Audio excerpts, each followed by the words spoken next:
Hello, aqui é a Fabiana Lara do Inglês.com com mais uma edição do Café com Inglês. Hoje é uma edição especial, seguindo a última edição, o último episódio, onde eu perguntei para vocês se vocês gostariam de escutar como é o meu inglês não filtrado, aquele inglês não pausado e não escolhendo certas palavras especiais para que eu seja melhor entendida, né, por alunos brasileiros.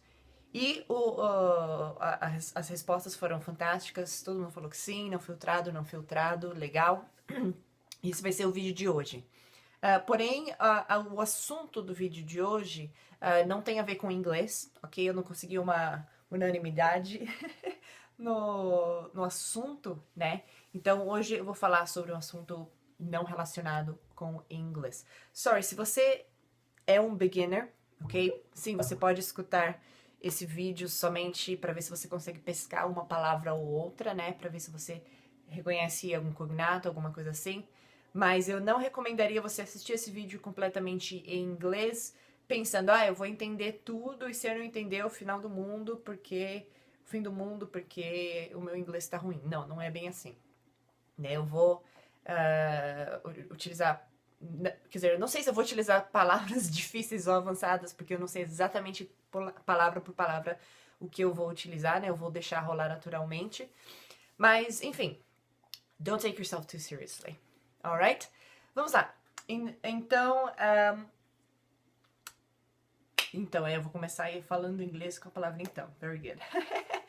Today I'd like to talk to you a little bit about the seasons of life, okay?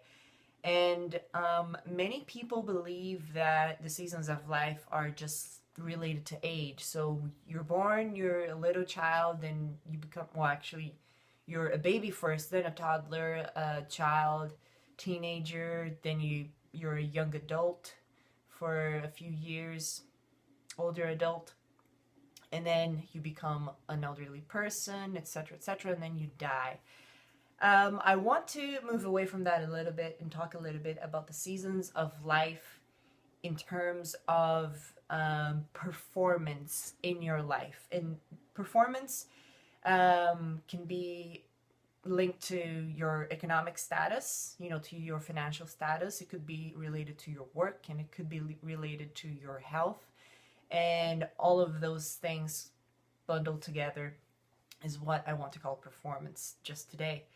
And basically, what I've been realizing, not just in me, not just in other people, but in this whole generation, is that we've forgotten that life is full of cycles. And we've forgotten that the good days don't last forever and the bad days don't last forever. The reason why I'm saying this is because you probably don't know this, but I'm a huge student and follower of economics and macroeconomics and the world at large, different investments. I just like to learn about all these things.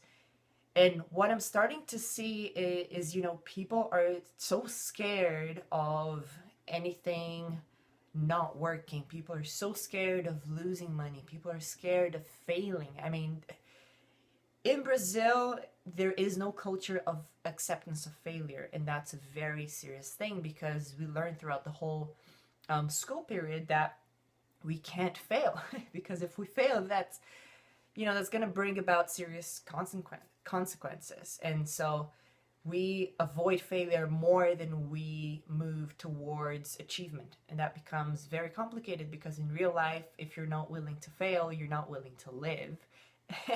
And soon enough, you realize that if you fail a few times, it's not so bad.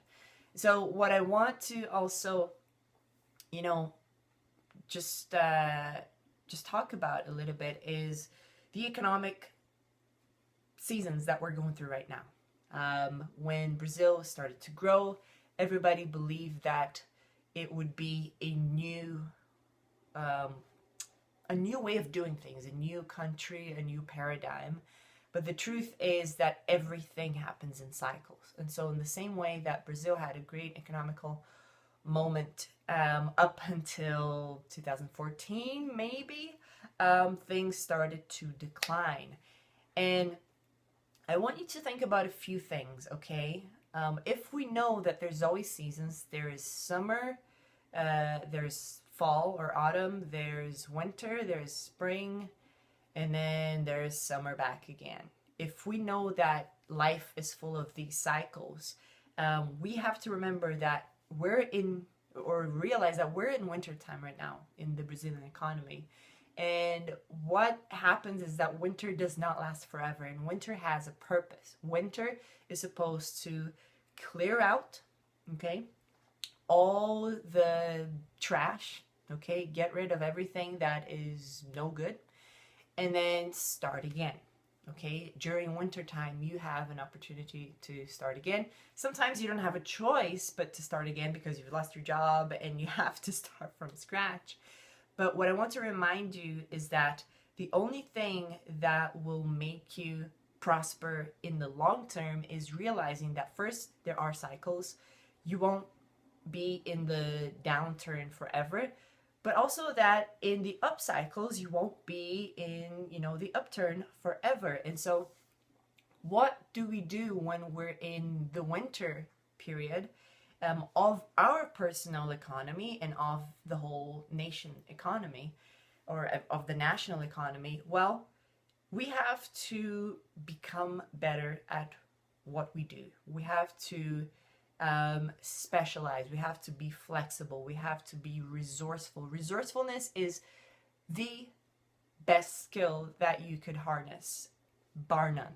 Okay? I can guarantee you, if you can give me a person who is resourceful, I would rather hire them over anybody else who has a nice degree, who has a lot of experience, who has a lot of this, and that.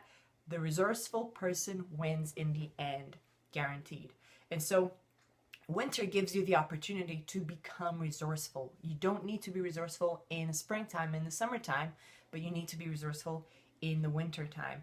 And so the thought I'd like to leave you with is, what are you doing to make yourself better? What are you doing to survive the winter, but to be stronger when the next season comes? So what comes after winter, okay? Right now, we're in winter here in Canada.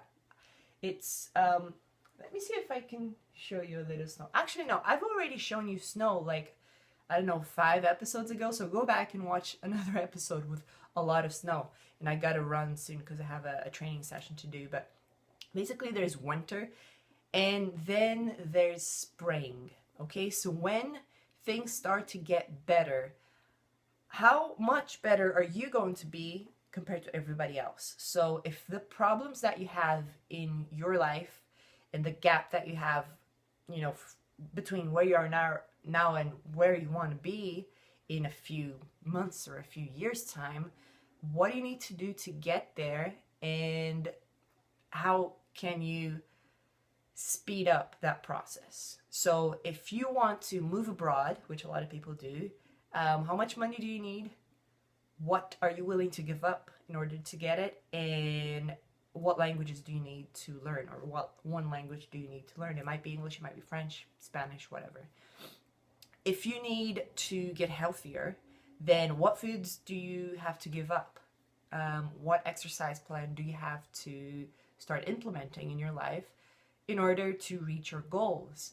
During winter time, you have to start doing these things. You have to think, okay, let's not think just about winter. Let's think about spring. During springtime, which is coming, hopefully soon, how am I going to be in the top 5% in my job, in my industry, in my business? And if you can't think of all the skills that you need to acquire instantly to become the top 5%, then you have to stop and think, okay, what is my plan? What am I doing today? Because just cutting costs is great. Knowing how to work with your budget is great. But you need skills. You need skills to get to the next level. You can't just depend on luck. You can't depend on the economy. And you definitely cannot depend on any government. You have seen this before, and you will see it probably getting worse in the few years that we have ahead of us. I'm speaking about the government, okay? The government will not be your mother for very long. It can't. It doesn't have enough money to be your mother and take care of you without getting anything back. And so be prepared for it. Skill up, you know, train yourself up. Read more books. Brazilians don't read enough books. Go to courses, learn, experience, learn how to fail fast and fail small. Do tests in your lives, in your own life. I mean, people say, this diet is good, this other diet is good, or this other exercise regime is better. Well, try it. Try it. This for 2 weeks, this other thing for another 2 weeks. Don't be so skeptical of everything without first trying it and without, you know, putting yourself to the test. And be willing to learn. Look, this is when we need to get better so that when the next cycle comes, we take off, I guess, to use an airplane analogy. Right, this is my thought. Skill up, train yourself up, invest in yourself, because when the economy turns around, you will need to be in the top 5%, you know, to grab most of that economic energy that's going to be flowing towards you. And this is not voodoo, it's not, you know, spiritual or anything, it's just the truth. Okay, so if you doubt me, if you don't think this is true, try it out. Compare yourself to somebody who is going to skill up during the next couple of years and see what the results are. All right, I gotta go because I gotta finish my coffee and I have some teachers to train. Thank you very much for listening. If you'd like, please leave your question underneath here. Sign up to watch our next few videos, and yeah, I'll check out all the questions. Vote for your own question with a like, and I'll catch you soon. Take care. Bye.